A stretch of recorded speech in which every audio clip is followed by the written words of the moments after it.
Good afternoon and welcome.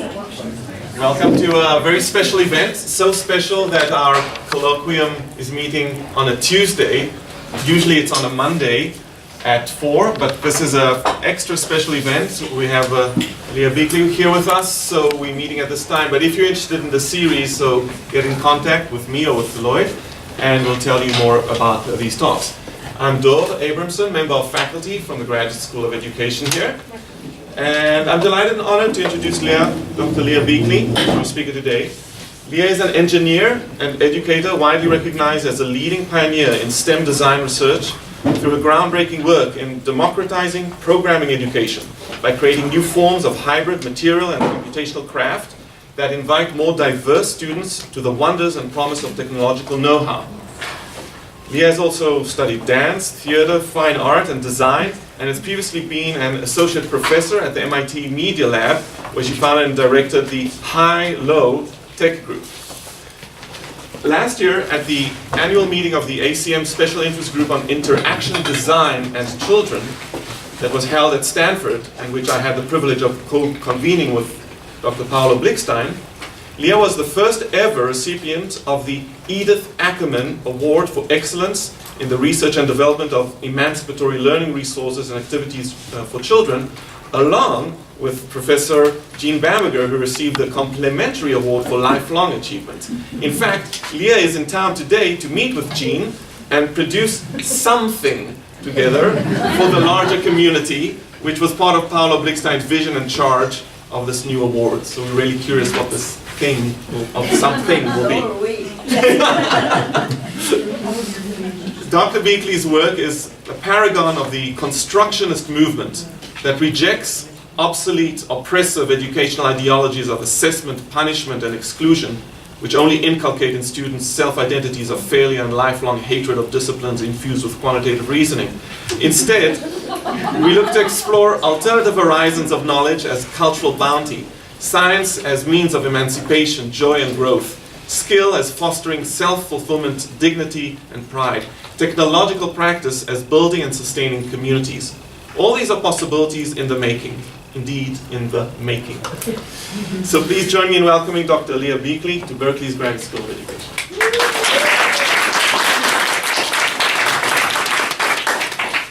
That, I think, is easily like the best introduction I've ever had.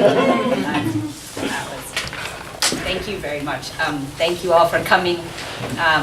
It's been a special treat, as Dor mentioned, to come here to kind of meet and work with Jean Bamberger. It's been a really fun and interesting 2 days of conversation, and I'm excited to see what comes next. We'll see how things go. So today I want to kind of have a conversation with all of you, and since I am no longer in academia, this is going to be kind of a strange talk. For me, it's as much about my own kind of like personal angst as it is about my like research career and my creative and professional work. And I feel, I guess this is one of the advantages of being outside the constraints of academia. So I hope you'll join me in this personal/professional discussion, exploration. What I'm going to talk about today is kind of the tension that I feel between kind of my own career in exploring learning and new technologies and the like just crappy landscape of education that Dor alluded to. So kind of what occasions a particularly personal encounter with these tensions is the fact that my son, who's a little bit stretched out there, but you get the idea. He's awesome. He just turned 4, and so in not too long he's going to go to school. And so I have to figure out, we have to figure out like where he's going to go to school, how we're going to tackle that. So I've started to look into this, and it turns out that the school that we are zoned to, according to our address, is a quote-unquote bad school. So what does that mean? It primarily kind of means this, which is like, as you guys are probably all aware, schools these days are graded. And those grades are like published to the community so that parents and others can have a sense of like the quality of the school in their district. These grades are primarily based on standardized test scores. So these are, for the elementary schools, they seem to be based primarily on test scores from 3rd and 5th grade. Our neighborhood school doesn't do so well on these metrics. One thing that's interesting to look at here are things. So this thing, do parents and students believe that the school is a good place to learn? It gets an A grade here, that's kind of interesting. But the grade nevertheless is an F. What that means kind of more concretely in terms of the test scores is this. So about a third of 3rd graders and a third of 5th graders roughly are at like meeting expectations in language arts, and like really small percentages of kids are meeting expectations in math. No students in these schools are graded as like exceeding expectations, by the way. This is what the test scores look for this particular school. Not surprisingly, this is a school that is a majority minority and majority kind of kids in poverty school. So this is what those demographics look like. So what do I do with this information about my local public school? On the one hand, philosophically, I feel like I really want to support the public schools, and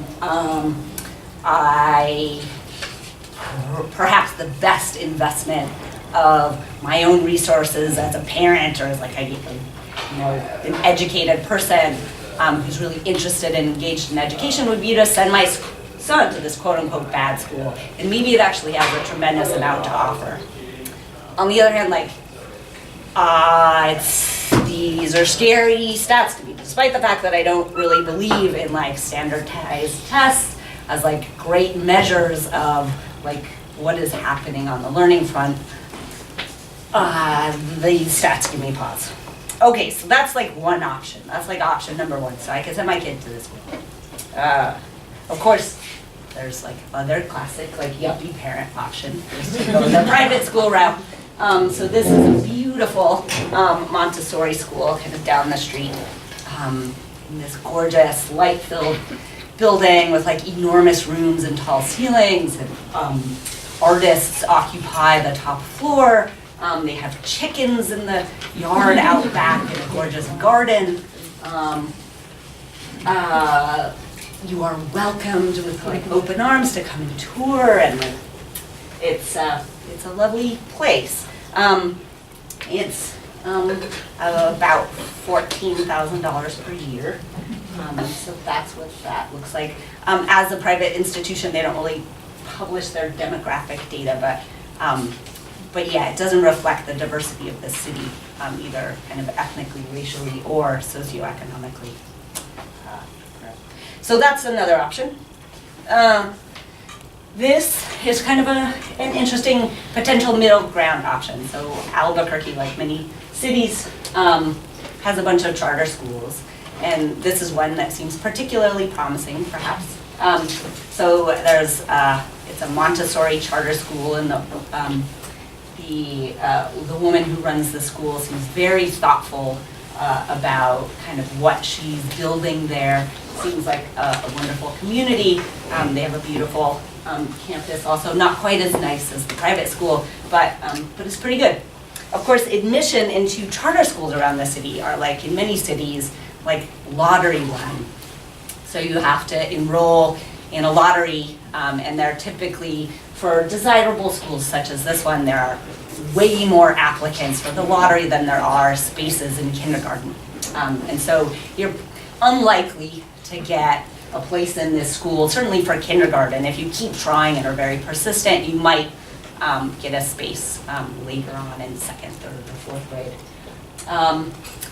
But to add a wrinkle to kind of this, point in the landscape, I discovered through like the Yuppie Parent Network that there's a convenient back door that's built into many of the most desirable lottery schools around the city, these charter schools, which is that they also run preschool programs.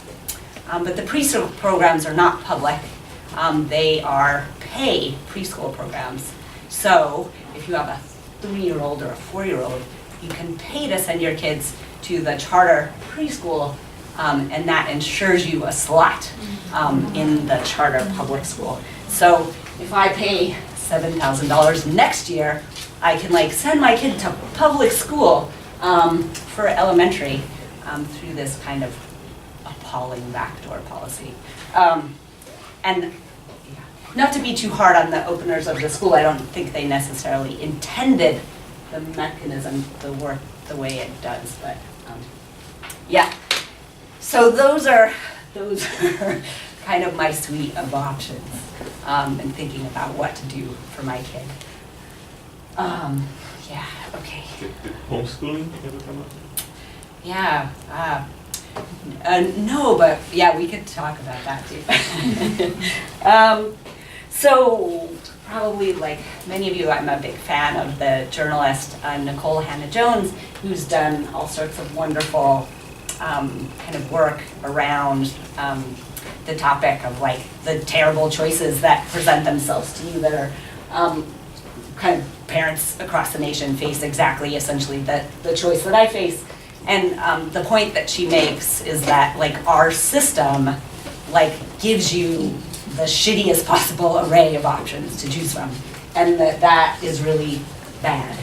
So as she puts it in this wonderful article from a couple of years ago, by allowing such vast disparities between public schools, racially, socioeconomically, and academically, we have made integration the hardest choice. And so, so that quote comes from an article she wrote again a couple of years ago about her own personal experience and kind of choosing a school for her kid in New York. I highly recommend it. So you can step back from my like personal view and see this in all sorts of kind of research and stats about education. So this is a map of New York City kind of racial ethnic segregation, and also a map of like how that corresponds to school districts in the city. So what you see is kind of a map mostly of Brooklyn and Lower Manhattan, and the dark areas, the dark blue and purple areas are majority Black and Hispanic neighborhoods, and then the white areas are majority white and or Asian districts. And then the dots are showing you the ethnic makeup of the schools in each neighborhood. So you can see that you can see the segregation in the city, obviously, and you can see that more or less the segregation of schools follows the segregation of the city. But another kind of striking, interesting point is that in these kind of neighbor districts that are actually fairly integrated, the dot is always darker than the district. This is like parents like me saying, I don't want my kid to go to the F school, right? They're gonna go here or somewhere, right? So you can see that in action. Here's what Albuquerque looks like. This is taken from a great Vox piece that came out earlier this year that like maps the demographic data that like all the school districts around the country. So you can check out your home district and see what segregation looks like. So this is a map of the city of Albuquerque, and there's the poor kind of Mexican immigrant neighborhood on the southwest side, and this is like where all the wealthy people live. I kind of live in the middle there. Yeah, so that's what that looks like. Here's Oakland. Now, Berkeley data, for whatever reason, isn't available, but Oakland. I'm sure you guys like can relate to this more intimately than I can. And a especially sad trend is that these dynamics of segregation are getting worse, not better. So after Brown v. Board in the 50s, we kind of invested in desegregating our educational structures for educational system. And then in the 80s, we kind of gave up. And since we kind of gave up tackling segregation, things have steadily gotten worse. There are all sorts of evidence to support this. This is one. So this is looking at, in particular, kind of black students in the South and their likelihood of attending a more integrated school. Of course, that racial ethnic segregation is present also in our often mirrored, although not necessarily in the way we fund schools. So there's just spectacular variation in how much we invest in schools depending on kind of where you live. So this is a map of per student spending in all of the school districts across the US. And again, as with other things, you can go and play around with this map if you follow that link. What you're seeing here is the red areas are districts that spend significantly less per student, and the dark blue areas are districts that spend significantly more. You can see that there are large geographic patterns, but maybe one of the most striking things is that even when you zoom into the map, this is the state of New Mexico, where I live, crazy disparities are present in really pretty tight geographic areas. So that's what New Mexico looks like, where there's red areas right next to blue areas. Here's kind of what the Bay Area looks like. Funding. These funding disparities persist into higher education. So here's some work on what per student spending looks like in institutions of higher education. So you see private institutions on the right and public institutions on the left. Here's your Berkeley, here's your Harvard, MIT, here's your community college. It's kind of nice to zoom in on this is what we spend per student on community college kids, and we spend on average about 5 times as much per student in private research institutions per year. And then of course Harvard and stuff would be off the charts, up there also. So yeah, we really value and support students who excel in this educational structure, and students who struggle or don't excel in our educational institutions, we don't invest in them. So they're just, receive much less investment, many fewer resources. Another interesting way to look at this data is looking at where the students are coming from. This is kind of what we are investing in them once they reach these institutions. But we can also ask where did these kids come from? So where did the kids that are going to Harvard come from, and where did the kids that are going to the community college come from? So Raj Chetty, really interesting economist across the Bay, and some people here actually at Berkeley are doing this wonderful, I think, ongoing project called the Equality of Opportunity Project. This data comes from that project. This is a New York Times Upshot piece from last year that maps kind of the family background of college students to where they end up going to college. And what you see is roughly what you would expect. So if you're in the top 0.1% of earners in the US, there's a very good chance that you're going to send your kid to a really good college. On the other hand, if you're in the bottom 20% of earners, there's a very, very low chance that your kid is going to go to a good college, a highly selective college, and a pretty good chance that your kid's not going to go to college at all. It's interesting also to look at particular institutions and how they fare in this kind of assessment. So this is the data for Harvard. So Harvard is getting about 15% of any given incoming class from the top 1% of earners in this country. Contrast to about 3% of its incoming class from the bottom 20% of earners. This is like the bottom fifth, that's the upper fifth of income earners. So wealthy families at Harvard, like poor families at Harvard. Those numbers are pretty much like replicated across like elite institutions. So this chart is showing roughly the same kind of data, but it's for what they call Ivy colleges, Ivy plus colleges. So it's either Ivy League colleges plus MIT and Duke, I believe. So for those schools, again, they get about 15% of their student bodies from the top 1% of earners, and they get less than that from the bottom 50% of earners. So you're more likely to encounter like the kid of a millionaire than you are to encounter like a middle class kid if you're at one of these elite institutions. Just to put like a crazy number on it, you are 77 times more likely to be admitted to like an Ivy institution, an Ivy plus institution, if you are in the top 1% of earners than if you are in the bottom 20% of earners. So, yeah. Okay. So that is like the rabbit hole of angst that like, facing like the choice of where to send my kid has like taken me.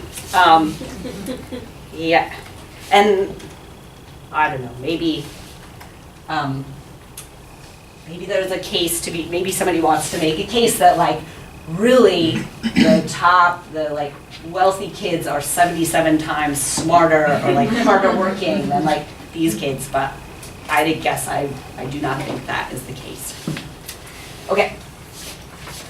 So I'm gonna like just take a breath and like switch gears for a minute, and I'm gonna talk about the work that I have done and the work that I do, and then I'll come back around at the end and try to connect these dots and see if there's a way to put them together. So the work that I have done in the education space, in the learning space, has been primarily focused on building new technologies to support learning. And as kind of Dor said in the introduction, my focus has really been on getting people excited about and engaged in kind of things that they love, and assuming that that is like the best way for learning to take place, kind of the best settings for learning, and to find ways to kind of support that and grow that and encourage that and let that kind of approach to learning blossom. I am, of course, like a constructionist, and kind of my intellectual heritage really kind of goes back to at least Seymour Papert and his work, and you know, he did a beautiful, wonderful job of kind of articulating these values, the ways in which kind of learning is so powerfully, like beautifully molded by interest and engagement, like curiosity and passion. So that's like where students should be, and that's how we should support people in learning and how we should approach it. So one of the things that I kind of learned as I entered these communities as a young graduate student is that certainly language is important and meaningful, and that the work that we did was very specifically about learning, and it wasn't about education. Sometimes implicitly that was the case, and sometimes explicitly. We were interested in the individual's experience, kind of their personal relationship with the world and the ways in which they might respond in a very kind of personal and unique way to encountering materials or encountering particular situations.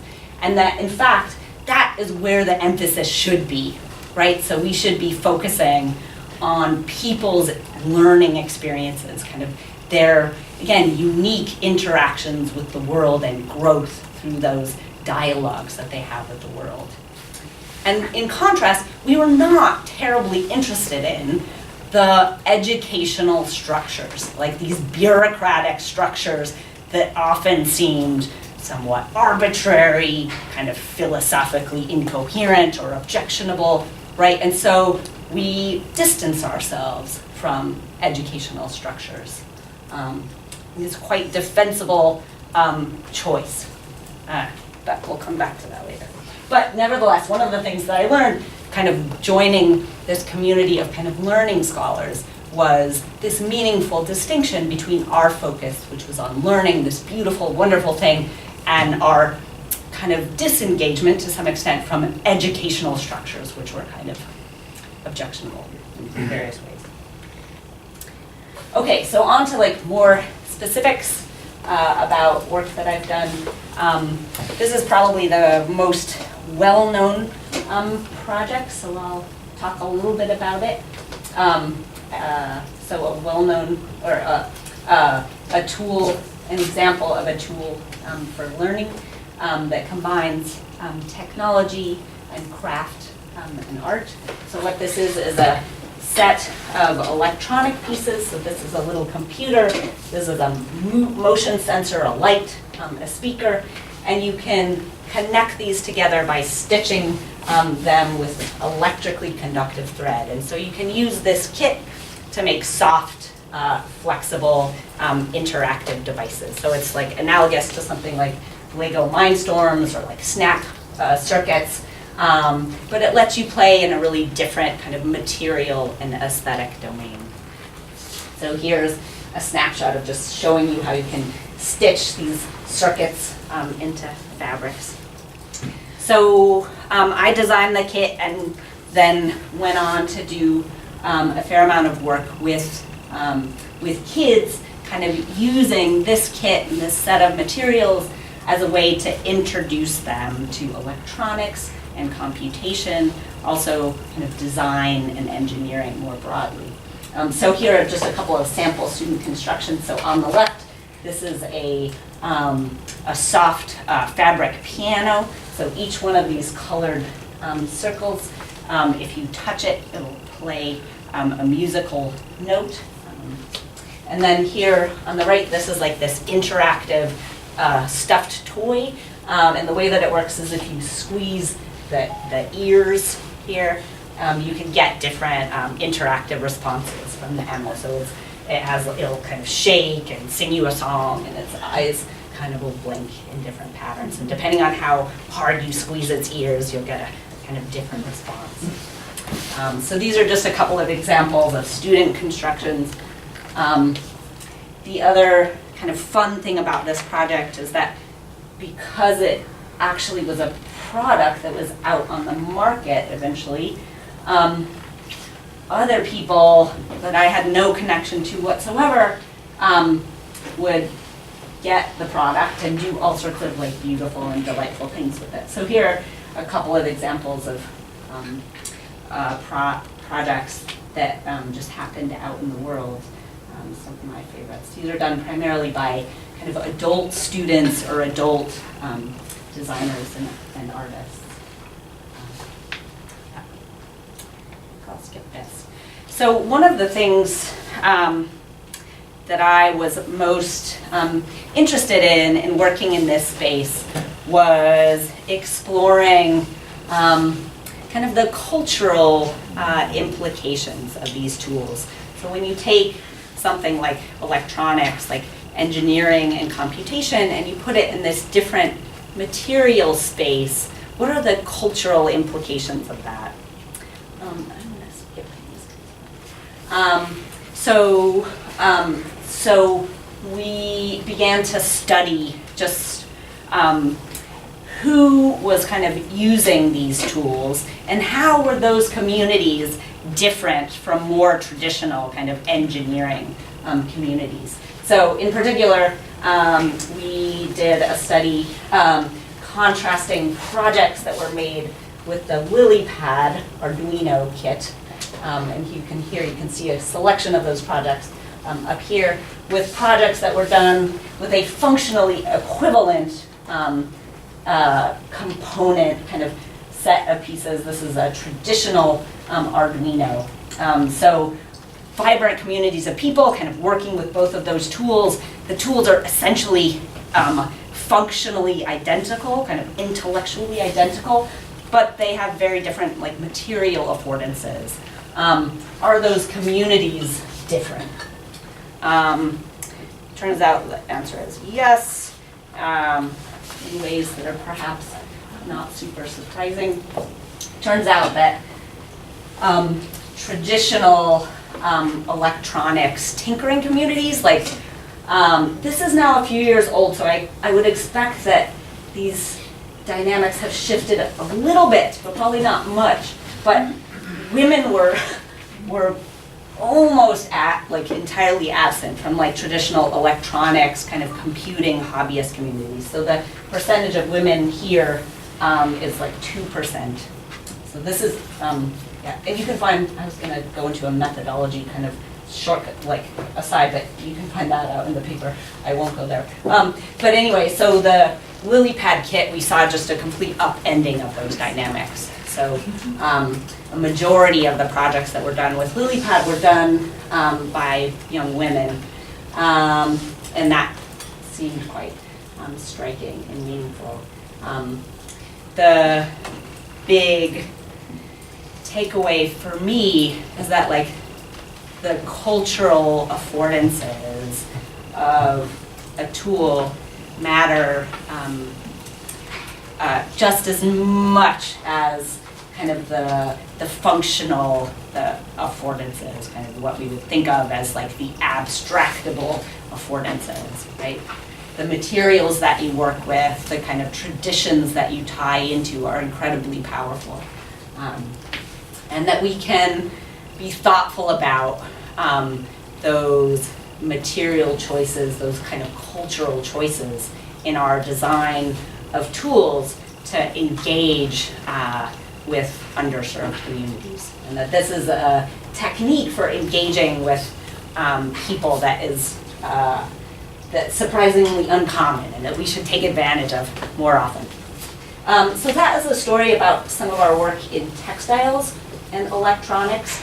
I also became quite interested in seeing, kind of carrying that same approach to different craft domains. So seeing if we could get kind of analogous dynamics to appear if we embedded kind of electronics and computing, connected it to other craft practices, and in particular became interested in paper and traditions of working with paper, like drawing and sketching and painting, also folding, paper folding like origami, and seeing, again, if we could mash up and create some tools in that space, some combinational tools, if we would see similar kind of cultural effects.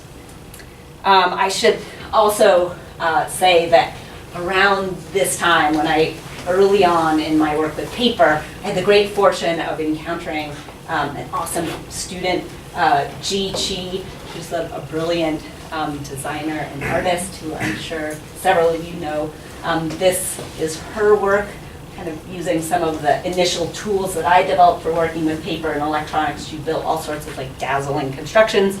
And then she went on to kind of lead the development of tools in the space for paper electronics. One of the things that she did was just pioneered a whole set of techniques for working with copper tape and paper and electronics, which is just this in and of itself. I've been so kind of delighted and fascinated by the way that this has, I think, really permeated particularly kind of a whole wide range of educational contexts in a really marvelous way. If you've seen this or if you're doing this, it's really thanks to G, which is just like, she's so great. So thanks G for so many things, but that is one of them. But kind of her other, or one of her other many contributions to this space was kind of distilling her work into a kit that was specifically designed for working with paper and electronics, a kit called Chibi-tronics, which is a set of these peel and stick stickers that let you make interactive kind of paper constructions. I'll play a little bit of this video.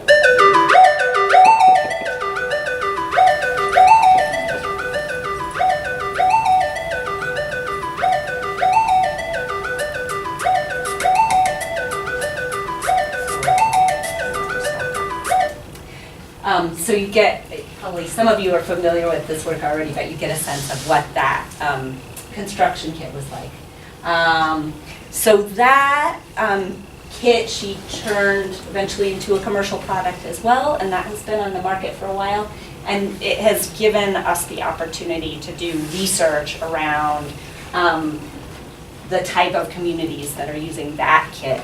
And what we found, there are lots of nuances here, but I'll distill it down into, again, kind of one of the really interesting outcomes is along the gender dimension. You see a pretty similar dynamic happening here that you saw with LilyPad, where kind of an overwhelming majority of Chibi-tronics customers are women.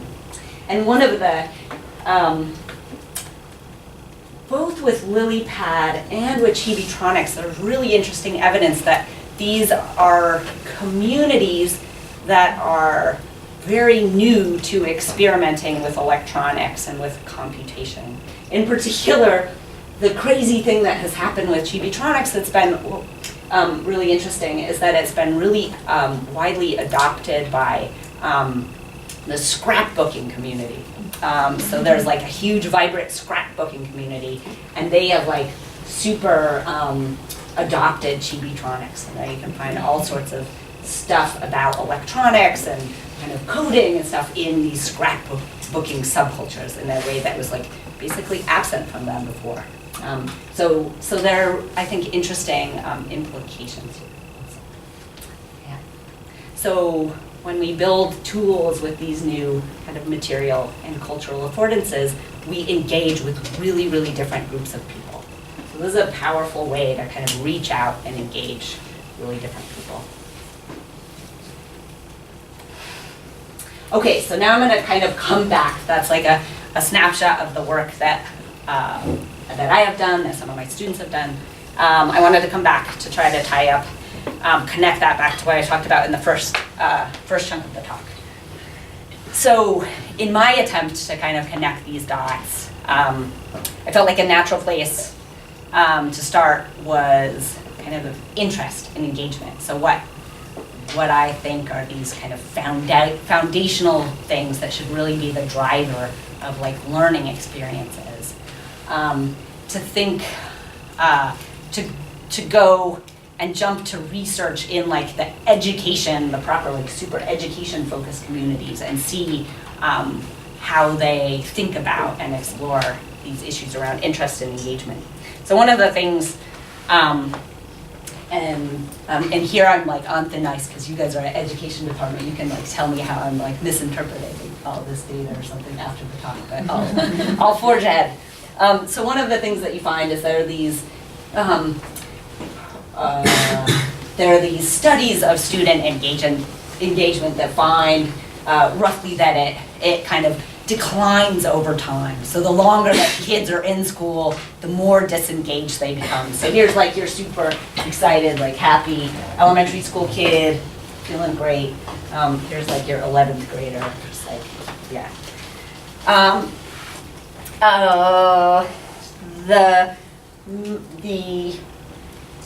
The reason, well, one of the reasons why this is important, besides the fact that it's just important, whether or not people feel like connected to what they're doing all day, every day, is that disengaged kids like drop out of school. And there are big disparities in kind of who drops out of school around the country, like there are in all of these other metrics. So here you see, in particular, those map to socioeconomic disparities, racial and ethnic disparities, and so on. So here you see a little map of, on the left, this is like middle class and upper class kids. Roughly, they do pretty well at completing high school. So the blue here means that 90% of students or above are graduating from high school, but low-income students don't do nearly as well at just like finishing high school and graduating. So the dark red there means that fewer than 70% of low-income students in a given state are actually finishing high school. So disengagement is one of the things that predicts like whether or not you're gonna drop out of school. So one of the most interesting studies that I found around engagement and disengagement is done by Robert Balfeds in the Philadelphia School District over a period, quite a long period of time.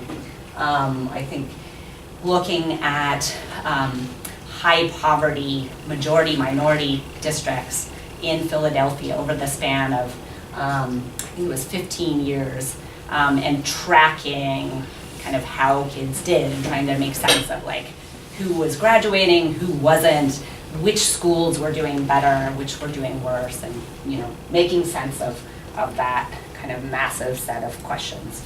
So this was just a very kind of massive effort. One of the outcomes was that they found they could, looking back at the data after they had been there for a long period of time, they found that you could tell in 6th grade like who was going to drop out of school. So these in particular were major indicators of kids that were like at risk of kind of disengaging from school and then like dropping out later. So if students were absent a lot, they were likely to never finish. If they failed either math or English, kind of core subjects, they were very unlikely to finish. If they were suspended, super bad sign. And if they got a poor behavior mark, if their teacher identified them explicitly as like a problem kid, very unlikely to actually ever go on to graduate. So these were like the most like predictive kind of indicators for kids. These kids like wouldn't finish school. So what they did is they ran this study just kind of observing kids, and then they went back and spent some time trying to like re-engage a new group of kids and see if they could do better. And they identified some particular strategy for re-engaging kids, which are not surprising and kind of lovely. So they fall into two broad categories. So the first two are social. So it turns out like kids need to be socially supported to be engaged in school. So the first one is like their teacher needs to like know who they are and care about them. So students need to feel that they have a personal relationship with their teacher. Super important. The other thing is that more about the community of the school as a whole. The community has to have, like the school community has to have high expectations of its students.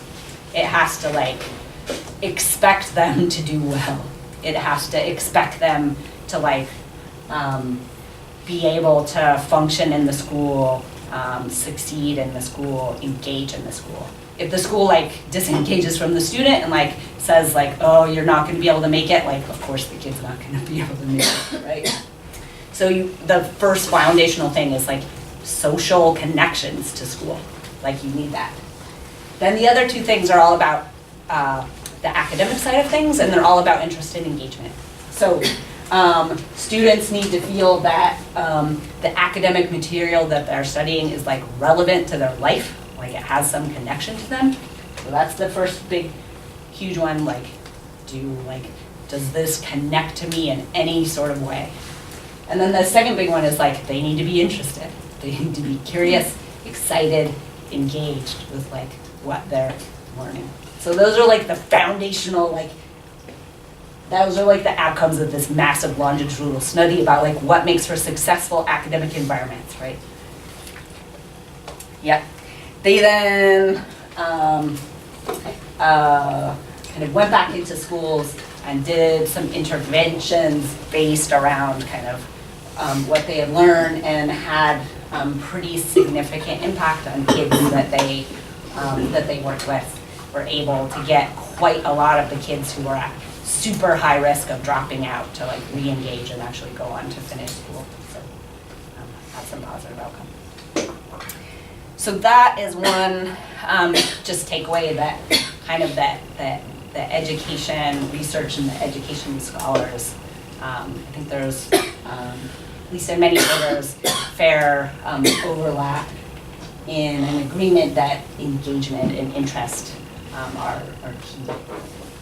The other thing I wanted to talk about is the relationships between culture and people's kind of cultural heritage and cultural connections and engagement in school. And there have been a couple of recent studies that I've just been super fascinated by that touch on this topic. So a couple of years ago, actually here in the Bay Area, in the San Francisco school district, a team of researchers from Stanford released this paper that was about adding an ethnic studies class to the curriculum. And so they did this thing where they created a class that was essentially teaching, in particular, kind of minority students, like something about their own history, their own kind of cultural heritage, and that was coupled with some training in kind of connecting that heritage to kind of political issues, also connecting it to the rest of the school curriculum, kind of essentially teaching students, like encouraging them to explore their own kind of cultural identities and connecting that to their life that they were like living at school. So effectively, students were in, I think, 8th grade, were randomly assigned to either take an ethnic studies class or not. Students who are actually right at the cusp of not doing so well at school, so students who are right on like the C-D kind of border. And that pretty straightforward intervention kind of deployed like across quite a number of schools, had this amazingly significant impact. So the students who participated in the ethnic studies class, their attendance increased by 21 percentage points, so they just started coming to school. So one of those like major indicators of disengagement is like you just don't go to school, so they started coming to school. Their GPA on average like went up 1.5 points, like, and the number of credits that they earned like went up by a big chunk as well. So they just, this was a powerful way to kind of motivate them to engage with school, kind of connecting their sense of themselves, their sense of their kind of cultural identity, their cultural heritage to their life at school. It was a really powerful way to support engagement. Yeah, so just highlighting this. Similar work, like a paper just came out, work has been done at Harvard that had essentially quite similar reading. So this researcher has started a project called the Identity Project, where again, high school students are kind of randomly either assigned to enroll in a kind of a class that encourages them to investigate their own identity. So they do things like they make a family tree and explore kind of their culture and their heritage, that really similar outcomes. So they found that kids are less likely to be depressed, have higher self-esteem, have a sense of like, you know, this is who I am, it's important, it's meaningful, and they also are getting better grades just by participating in kind of these opportunities to explore like who they are and to connect that in an explicit way to like their life at school. Okay, I promise I'm almost done here. One more return to kind of thinking back now for me on the work that I do and how this all relates.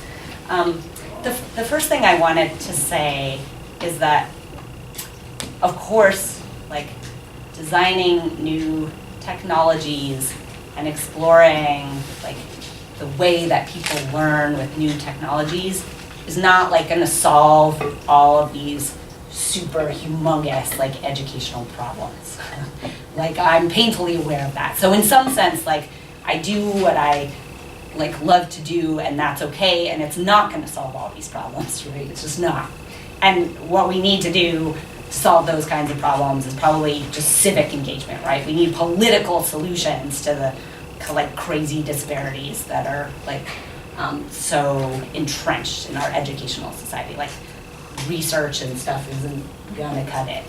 Certainly not the kind of research that I do. We need to be like politically, civically engaged to solve some of the most kind of thorny problems. So that is kind of a given. But I do think that there are ways in which my work can contribute to solving some of these problems. And I want to encourage both myself and also the technology development communities and like learning communities to think about connecting to other cultures, kind of other communities, not as like a dreary HR thing you do at like the end of a project or something, but first and foremost as like a fundamental part, like you want to approach it as like a fundamental part of embarking on a new project, is kind of connecting to different kinds of people, different kinds of cultures. And that connection is like a conversation and a dialogue, not like a charity thing, right? But also I want to present that as like a delightful, joyful, like curiosity-driven exploration. Like there is joy and delight and tremendous like technological, kind of epistemological, like richness there that has yet to be uncovered. And that like some of the most compelling, I think, groundbreaking research, technologies, stuff can happen at these strange, unusual, new intersections of cultures and of people. And like, it's silly and foolish of us not to be exploring that terrain. So to think of exploring that terrain not as like, oh, righting the wrongs of society, but as like, wow, that there is fascinating, amazing stuff that can happen at those intersections. So I wanted to close just with like an example of a wonderful kind of scholar, researcher, practitioner who I think kind of embodies some of this in a wonderful way. So Natrice Gaskins is an artist and an educator. She just got her PhD from Georgia Tech. She just developed this wonderful kind of computer science curriculum for high schools called Culturally Relevant Computer Science. She's also this amazingly prolific and wonderful artist. This is an algorithmically generated portrait of Billie Holiday. So she's an example, I think, of like the amazing work that can come from these new juxtapositions, integrations of kind of different cultures with technology, with learning, with education. So just lots of beautiful work to be done that I think can have a real impact and contribute all sorts of delightful things to the world. So, thank you very much.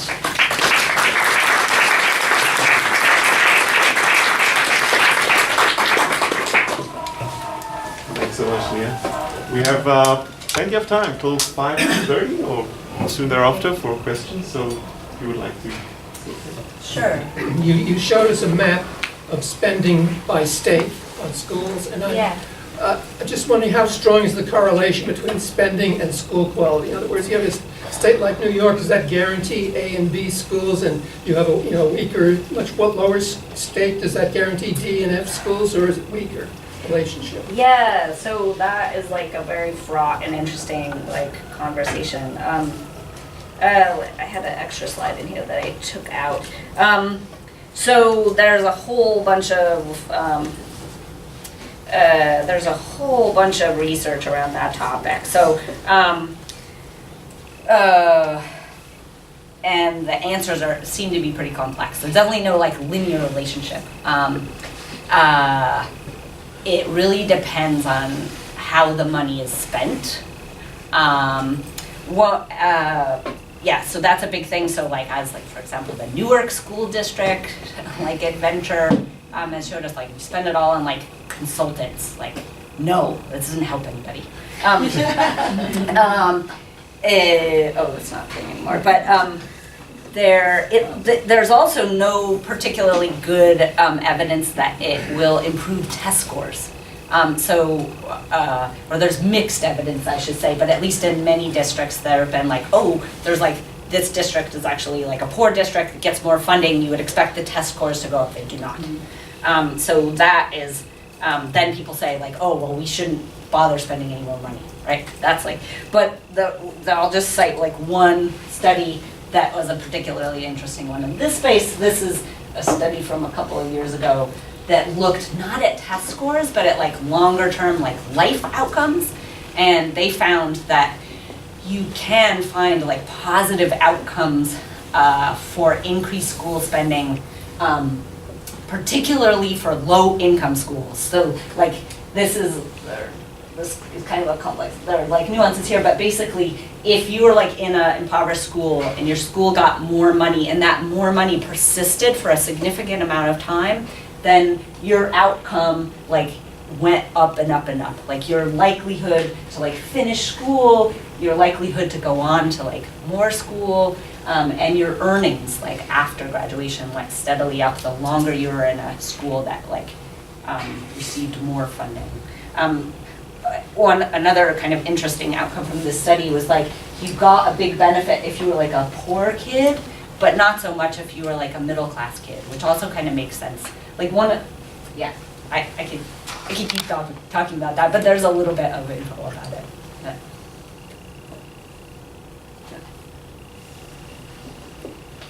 Any questions?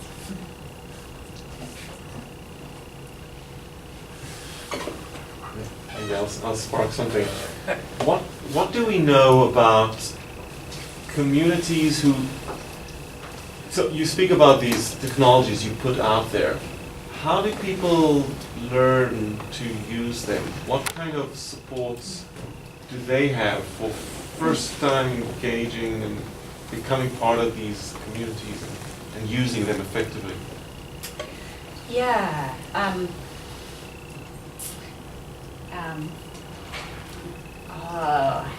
Lots of different ways to answer that question. There are a lot of one answer, I guess, is like a lot of the time and energy that like went into projects like those and continues to go into projects like those is much more about the support structure and the supporting materials than it is about the kit itself. That I think for the for people to be able to operate in those spaces successfully, I think you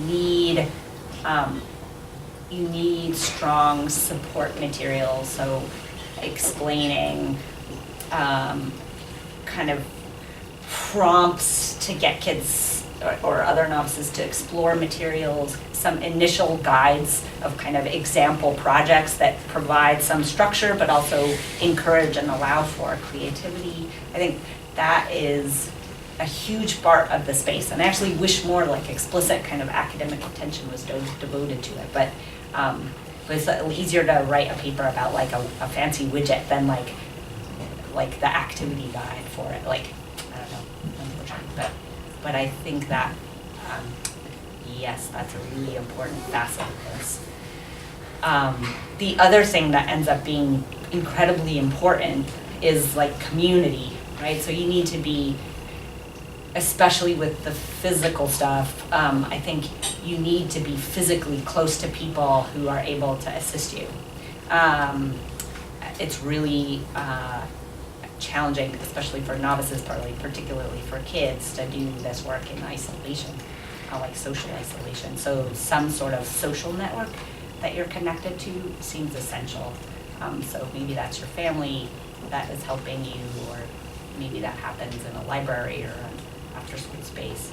Or once you're a little further along, like the internet can provide some of that community, but it can't get you started. You need some like in-person engagement.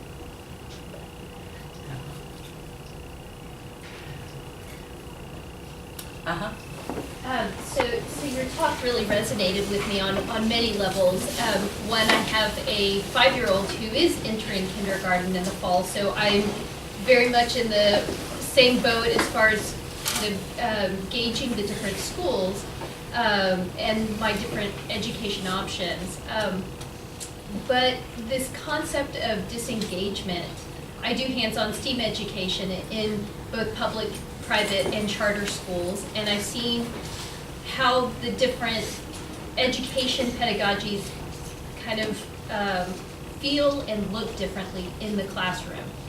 And in terms of my daughter, I'm very concerned about this disengagement at some point in her education. And it's tricky. On the one hand, I want to support public schools and be kind of the motivation for change in that environment.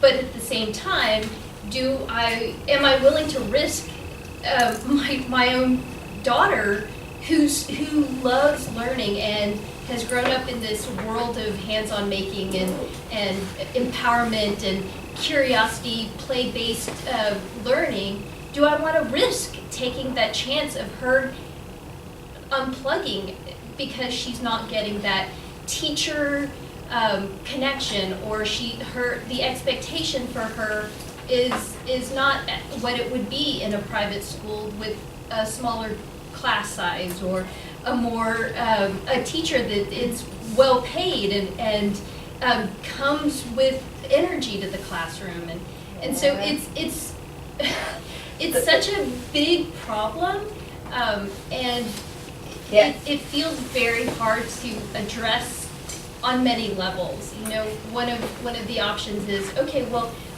send her to public school and provide enrichment programs, and that just feels fundamentally.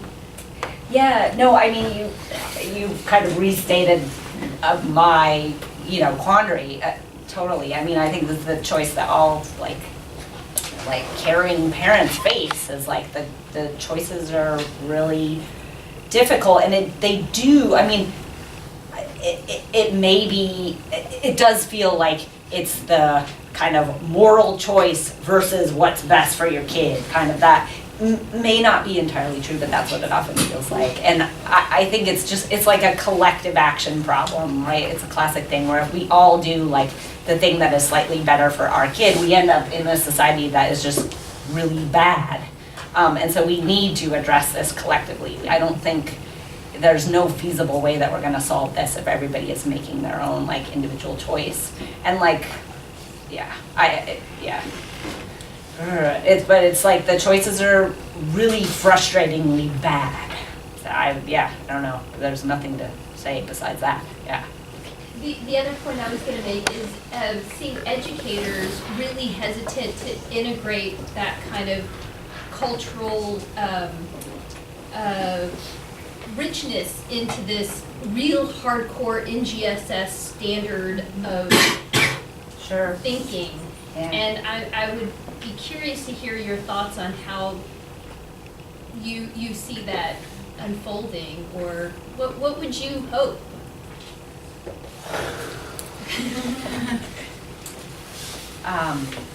Well, I mean, there are so many facets to the problem, but I mean, one thing is I do think we, as a society, should go back and commit to desegregation again, because like I think, and again, these are like collective action problems. Like I can't do it by myself, and me sending my kid to a particular school doesn't, even if I choose to do that, which might be the right choice, that doesn't solve the larger problem, right? So I think a lot of it is like we need kind of political commitment to change these structures. So that's like the first thing that I think needs to happen. I wanted to piggyback on that a little bit. And one of the things I see as a parent in Oakland is that there are some collectives developing, and I think some of them are trying to shape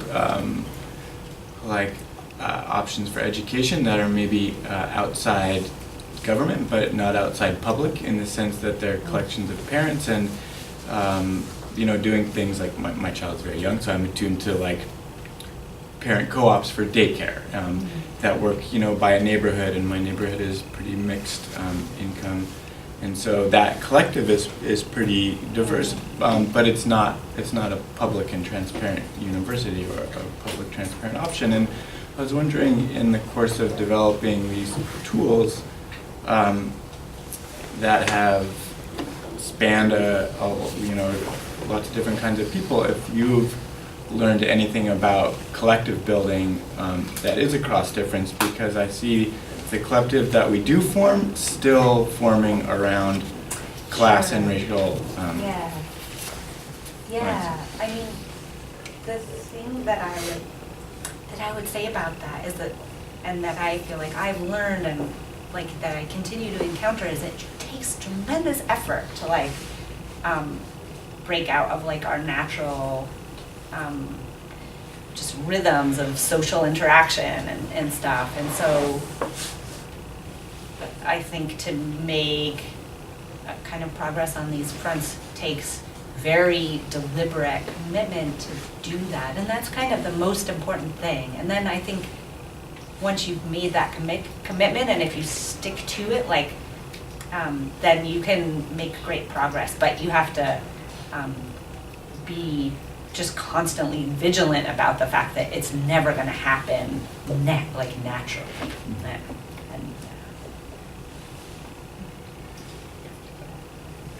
Just a quick comment.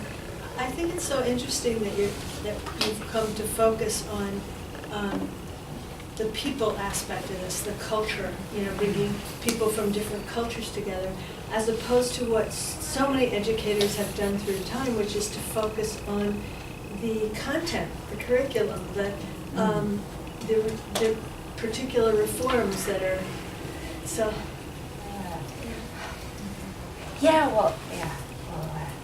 I mean, one of my, I guess, big beliefs and is I think that, maybe I should phrase it this way, the things that are most interesting to me and seem like relatively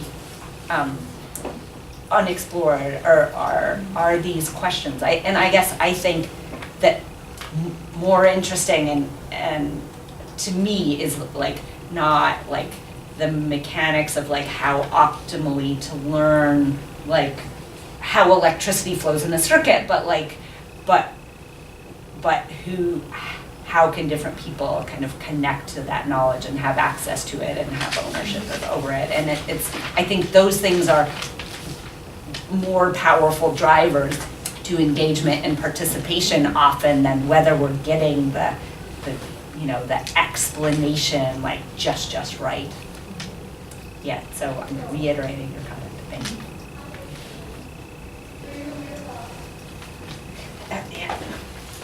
Thank you for your talk. I have a question that kind of relates to yours about the kind of outreach of the communities that are using the tools, like the Arduino, like the Lily Pad kit and the Chibi. So you mentioned this example of scrapbooking as this kind of like unexpected uptake or consumers that you maybe weren't expecting. And I'm curious if when you designed these tools, there was some sense of where they might go and who might take them up, and at the same time, like if the online communities where people are sharing these things were a part of the outreach in the development of the tools. I would say a mix of like anticipated and unanticipated, and so some of the so I think with Lilypad, for example, that anticipation was that the historical connections to kind of the labor of women and how that's so associated with textiles led us to expect that we would see some of the gender dynamics that we did see, and I think we expected something somewhat similar to happen in the universe of paper, but and G in particular kind of worked with a range of people who worked with paper in a variety of ways in the development. In particular, she worked with a lot of people doing kind of like innovative stuff around kind of literature and technology, and so there were interesting communities that she connected to in that process. But like the scrapbooking stuff was very unexpected. Although, like in retrospect, we could have perhaps anticipated it, but there wasn't any like deliberate kind of reaching out to or engagement with that community really beforehand. So there's been an interesting mix. The one other thing I would say about that, and I'm thinking out loud, but it also relates to your question, is that, and this is something I'm thinking about, and I don't know how to resolve it, but I was kind of a lifelong like textile practitioner. I was a woman. I did these things that I knew how to do, and kind of lily pad grew out of that. And similarly with she was like a, this amazingly proficient like paper artist, and Chibitronics drew out of like her anchor in that community, in that setting. I think there's something really important in that, and that we embodied kind of the cultural shift that we then kind of helped to hopefully facilitate. And I think like it's not clear to me, for example, I probably could not decide that I wanted to do like an awesome thing for like the skateboard community. Like I probably couldn't do that. So the skateboard person has to do that. And anyway, so I think that is a key thing too. So you need collaborations and conversations with people from different spaces to make that work. Are there new technologies, or maybe old technologies that you're excited about right now in the context of, you were describing connecting with diverse culture, that you're thinking about investigating? Because partially I'm interested in, where are you going next? Or where are you going? Lovely question. One, I guess I would say like kind of old technology that I'm especially interested in is playing around with like just movement and kind of system, like mechanical systems, but more in the context of kind of artistic constructions, and thinking about kind of a landscape of kind of creative tools for playing with mechanical systems that would be something really different from like traditions in robotics, for example. So that's a space that I'm kind of personally interested in, which is like old technologies. And there are also just like, perhaps you've seen them, but really teeny tiny motors that have been made kind of for digital cameras, and now for kind of some other applications that you can get them, and they're just beautiful and crazy and it lets you do incredibly delicate mechanical stuff. So that is a space that is super appealing to me right now.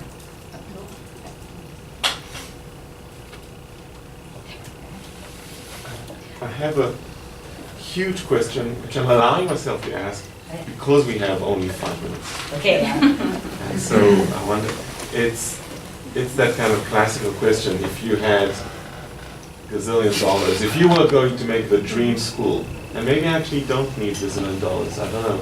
If you had carte blanche to imagine your dream school where our kids would go on Monday, what would it look like? Yeah. That is a question I ask myself, and I don't know the answer to it, but I have some thoughts. I mean, it's most easy to talk about, to contrast it with kind of existing models. The biggest thing I would say is like, all of our existing models are built kind of on sameness. Like we want people to have the same experiences. We want to find the best way. And that implies like that there is a one like best way to teach something, the best way to, and not that that's true like within the communities that we're part of exactly, but our educational models tend to always kind of have that rough framework for all sorts of like understandable reasons. But I would like, so one of the things that I would like to kind of shift towards is like celebration of and encouragement of diversity in all possible senses. So it's not like, it's not like necessarily everybody should learn how to code, for example, but maybe some people should learn how to code and that's beautiful and magnificent, and some people should learn how to play the clarinet and that's beautiful and magnificent, and some people should, you know, do gardening and that's beautiful and magnificent, and that there should be much more kind of support for and encouragement of like diversity and divergence that there is. That's like one frame. The other thing that I would say is like, I'm probably more conservative than many progressive educators. So like particularly the experience of a parent has brought home very clearly like how much, like your task as a parent is like, it's not really, your task is basically to teach your kid the culture that he's born into, right? It's like to teach him, this is what our culture says is okay, and this is what our culture says is not okay.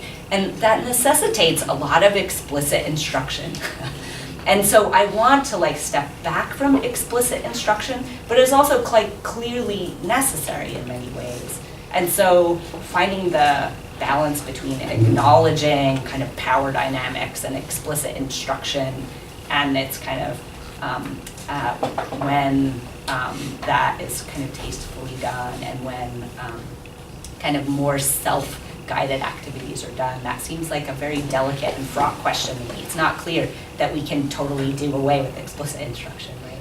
So, and like, have you guys watched like Approaching the Elephant, that documentary? It's like about a free school, and lots of different things to say about it. It's really interesting and there are beautiful moments, but it's also like a disaster, like unmitigated disaster, right? And a disaster in like the most terrible way, where like they want to escape from power structures and they end up making like the most horrible power structure, right? Like sounds that, like Lord of the Flies. Right. Yeah, it's quite Lord of the Flies, but there's, anyway, there are, yeah, I don't know. So, but there are lots of things to think about and experiences. So I'd be curious to ask you this new question. You might have a better answer than I do.